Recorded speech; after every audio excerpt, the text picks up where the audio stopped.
వేషధారణ భరించే అంటున్నాడు మన ప్రార్థన ఉందా లేదా మనకు? అందుకనే మన ప్రార్థన దేవుడు విన్నాడు. అర్థమైందా? ఇంకేంది దేవుని గొప్పతనం మనకు అర్థం కదా. మొట్టమొదట నీ గొప్పగా ఎవరు కనిపించాడు తెలుసా? ఒక మంచి నీ యజమాని కనిపించాడు, ఉద్యోగంలో యజమాని, నీ సూపర్వైజర్ కనిపించాడు, నీ భర్త కనిపించాడు, నీ భార్య కనిపించింది, నీ పిల్లలు కనిపించారు. అందరికంటే తక్కువ ఎవరు చూసావు తెలుసా?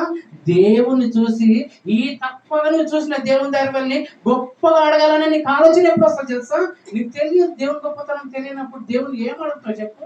ఎలా అడుగుతావు తెలుసా? దేవాల కబాలు తీసేది, ఈ అప్పు తీసే, అది తీసేది అన్నం అయిపోయింది. ఆయన విన్నాడా? విన్నప్పుడు నీకు ఎలా కోరికలు తీస్తారు చెప్పండి? ఈ ప్రార్థన అంటేనే దేవుడితో మాట్లాడాలి. ఎప్పుడు అర్థమవుతుంది సమాజానికి? ఎప్పుడు అర్థం చేసుకుంటారు సంఘం? ఇంత విలువైన సంగతులు వింటున్నా కానీ మన జీవితంలో మళ్ళీ అదే వేషధారణ జీవితం ఉంది. బాప్తిసం తీసుకున్న మన జీవితంలో వేషధారణ కనిపిస్తుంది. బాప్తిసం తీసుకున్న తర్వాత మన ఉన్న అలవాటు ఇంకా మాట్లాడకపోతుంది. బాప్తిసం తీసుకున్న తర్వాత మన జీవితంలో చెడ్డ అలవాట్లు మానలేకపోతుంది.